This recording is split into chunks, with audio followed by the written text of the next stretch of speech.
All right, so a few days ago, Kamala Harris went on 60 Minutes, and so did Tim Walz, by the way.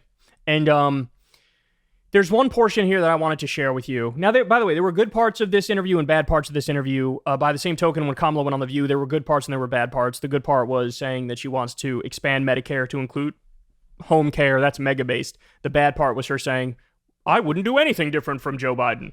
If anything, the only thing I'd change is have a Republican closer to me in my administration. Oh boy. Okay.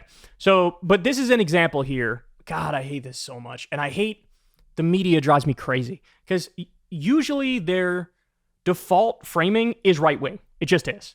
Right. And so here you have a perfect example of that. Let's watch and we'll break it down. My plan is about saying that when you invest in small businesses, you invest in the middle class, and you strengthen America's economy. Small businesses are part of the backbone of America's economy. But pardon me, Madam Vice President, the question was, how are you going to pay for it?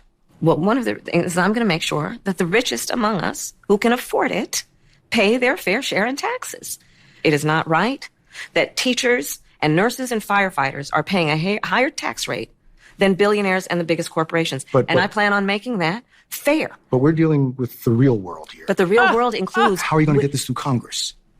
You know, when you talk quietly with a lot of folks in Congress, they know exactly what I'm talking about because their constituents know exactly what I'm talking about. Their constituents are those firefighters and teachers and nurses. I mean, what is there to say? This is like literally a parody. This is a caricature of that mindset. How many times have we done it? You guys know I used to have a whole bit because every Democrat who proposes anything half decent, immediately the media would be like, how you going to pay for it?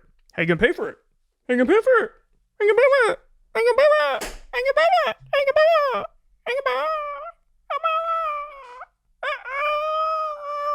it? Like, this is their whole thing. This is their whole spiel. Like, okay, I need you guys to truly digest this point. Truly digest this point. I don't even know how many billions of dollars we've sent to Israel. I lost count. By the same token, I don't know how many billions of dollars we sent to Ukraine. Now, by the way, Ukraine and Israel are a very different situation. It's much more defensible to send support to Ukraine than it is to send support to Israel. But put that aside, because the point still stands. How much money did we give? Billions of dollars. I've never once heard, how are you going to pay for it? I never once hear that when every single year, nonstop, always and forever, the military budget goes up and up and up and up and up and up and up and up and up. Goes up nonstop. I never hear, how are you going to pay for it? It just doesn't happen. Why? Because when it comes to those issues, there's this perspective of, well, this is different. It's different because it's life and death. It's defending the Western world and democracy and upholding international law. It's bullshit, but this is what they say, right? And so the idea is there are certain things where the moral imperative overrides any practical questions about funding. Like, look, we'll find a way, right? It's like if you have a kid and the kid is sick and it's an expensive medicine and you don't have insurance, you're going to find a way to get your hands on that medicine come hell or high water. Because the moral imperative overrides the practical reality of dollars and cents, right? That's the idea. But they act like that's not the case for things that help the American people. They act like, well, it's not a moral imperative to give everybody health care, or it's not a moral imperative to eliminate medical debt, or it's not a moral imperative to raise wages, or it's not a moral imperative to do a $6,000 child tax credit, right? Well, what if I told you that is way more of a moral imperative than arming and funding a genocidal ethno-state that's a rogue state and is bombing all of their neighbors?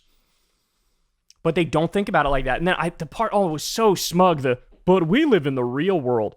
Yeah, that's why we need these sorts of economic ideas that she's talking about. So look, we've been through it, right? But things that she's been talking about, ban on price gouging, $6,000 child tax credit, eliminating medical debt, expanding Medicare for home care, lowering drug prices.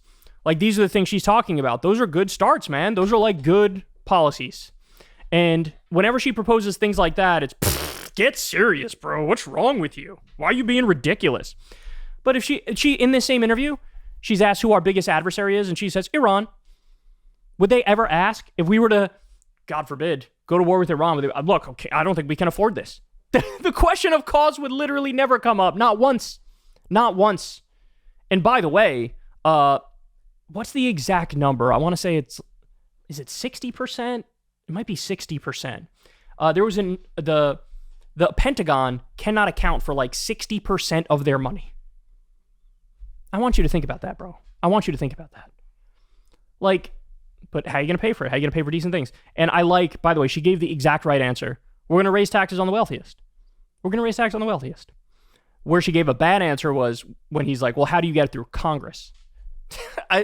Again, it's only for good economic proposals that help the American people that it's like, that's unrealistic. How are you even going to get it through Congress?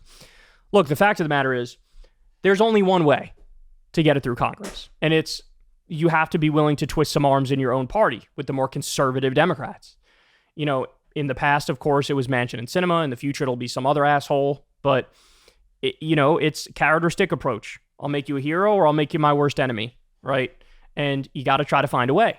You got to try to find a way. Now, I guess she can't really say that here, but I don't think she's even thought it through to that extent. I don't. So the best she gave is like, well, look, the firemen and the nurses and all these people who are the constituents, they want these things. And I guess the implication is, so they're going to talk to their own Congress people and senators and say, you better be in favor of this, right? That'd be good. I don't know if she really thought that all the way through, but that's basically what her answer was. But look, this is part of the problem, right? We talked about this vis-a-vis Biden. When Biden did the best thing he ever did and he pulled out of Afghanistan, the entire media shit on him relentlessly for like 3 weeks straight, drove his poll numbers down. And now you've set the precedent that no president is going to want to withdraw from a war because if anything goes wrong in the withdrawal process, they'll get endless shit from the media and from other politicians. And so you've set up an incentive structure now where it's, in their minds, they go, I'll take less of a political hit if I just stay at war in all these countries, right? So that reaction from the media mattered. It mattered. That reaction from other politicians mattered. Nobody defending Biden on that except us mattered. And it's a similar thing here. Like, all of the pressure she gets from her staffers, from other politicians, and in this case from the media, is people being like, why are you proposing anything half decent for the American people economically? Stop being fucking silly, right? Like, that's the sense she's getting when she hears this. And that is totally unacceptable. It's totally unacceptable. The media are being complete fucking hacks with this right here. We should be cheerleading and helping on all the things that are actually good for the American people. And we should be ruthlessly antagonistic to all the ideas that she supports that are bad for the American people and for the world, like a lot of the foreign policy stuff. So anyway, there you have it. I hate the right-wing framing so much. Hey, y'all, do me a favor and like and subscribe. It helps out big time in the algorithm. Click the bell as well for notifications when videos drop, and watch that video on screen right now. You know you want to.